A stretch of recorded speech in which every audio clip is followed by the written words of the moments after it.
തെരഞ്ഞെടുപ്പിലുണ്ടായ കനത്ത തോൽവിക്ക് പിന്നാലെ കേരള കോൺഗ്രസ് എമ്മിൽ അതൃപ്തി പുകയുന്നു. പാർട്ടിക്കുണ്ടായ തിരിച്ചടിക്ക് കാരണം റോഷി അഗസ്റ്റിനാണ് എന്ന് സംസ്ഥാന കമ്മിറ്റി അംഗം ജയകൃഷ്ണൻ പുതിയടത്തിന്റെ വിമർശനം. മുന്നണി മാറ്റത്തിന് അവസരം ലഭിച്ചപ്പോൾ ഉപയോഗിച്ചില്ല. മുന്നണി മാറ്റം നടത്താതെ പോയതിൽ കടുത്ത അതൃപ്തിയിലാണ് പാർട്ടി അണികൾ. റോഷി പാർട്ടിയെ ഒറ്റുകൊടുത്തു എന്നുള്ളതാണ് വികാരം. ജെയിൻ എസ് രാജു വിവരങ്ങളുമായി. ജെയിൻ, പാർട്ടിയിലെ അന്ന് MLA-മാരായിരുന്ന സെബാസ്റ്റ്യൻ കുളത്തുങ്കിലും ജോബ് മൈക്കിളും അടക്കം മുന്നണി മാറ്റം ആഗ്രഹിച്ചിരുന്നു. പക്ഷേ റോഷി അഗസ്റ്റിന്റെ ശക്തമായ നിലപാട് കൊണ്ടാണ് UDF-ലേക്ക് പോവാതിരുന്നത്. ഇപ്പോൾ പലയിടത്തും ട്രോളുകളൊക്കെ വരുന്നത് സിനിമാ രംഗങ്ങളൊക്കെ വെച്ച് നീയും തോറ്റു, എല്ലാവരെയും തോൽപ്പിച്ചു, ലാസ്റ്റ് പാർട്ടിയെയും തോൽപ്പിച്ചു, ഇപ്പോൾ സമാധാനമായോ എന്ന് ചോദിക്കുന്ന ട്രോളുകളൊക്കെ വന്നു തുടങ്ങിയിട്ടുണ്ട്. റോഷി അഗസ്റ്റിന് വലിയ ബുദ്ധിമുട്ട് കേരള കോൺഗ്രസ് എമ്മിൽ നേരിടാൻ പോവുകയാണോ?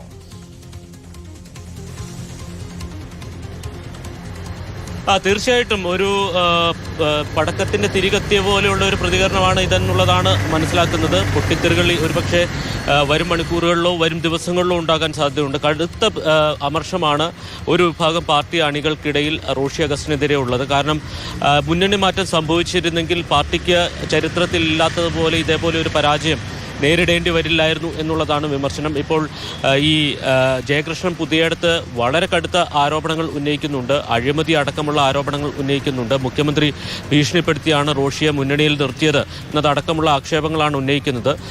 പ്രമോദ് നാരായണനെതിരെയും വികാരമുണ്ട്. പ്രമോദ് നാരായണൻ ഇത്തരം UDF-മായി ഒരു ചർച്ച നടക്കുന്ന ഘട്ടത്തിൽ അത് മാധ്യമങ്ങൾക്ക് ചോർത്തി നൽകിയെന്നും അങ്ങനെ മുഖ്യമന്ത്രി വിവരമറിഞ്ഞെന്നും റോഷിയെ ഓഫീസിലേക്ക് വിളിച്ച് ഭീഷണിപ്പെടുത്തി എന്നതടക്കമുള്ള കാര്യങ്ങളാണ് ആക്ഷേപിക്കുന്നത്. എന്തായാലും ഇദ്ദേഹം സംസ്ഥാന കമ്മിറ്റി അംഗമാണ്.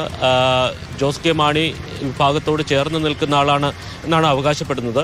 അപ്പോൾ ഇതൊരു തുടക്കം മാത്രമാണ് എന്നുള്ളതാണ് വിലയിരുത്തൽ. പ്രത്യേകിച്ച് പാലായിലൊക്കെ റോഷിക്കെതിരെ കടുത്ത വികാരം ഉണ്ട് എന്നുള്ളതാണ് മനസ്സിലാക്കുന്നത്. അഭിലാഷ്, യെസ്, വിവരങ്ങൾ നൽകുകയായിരുന്നു ജെയിൻ എസ് രാജു. കേരള കോൺഗ്രസിന് വലിയ പൊട്ടിത്തെറിക്ക് ഒരുങ്ങുകയാണ്. ചരിത്രത്തിൽ കേരള കോൺഗ്രസ് എമ്മിന് ഒരു MLA പോലും ഇല്ലാത്ത അതിദയനീയമായ അവസ്ഥയാണ് ഇപ്പോൾ സംജാതമായിരിക്കുന്നത്.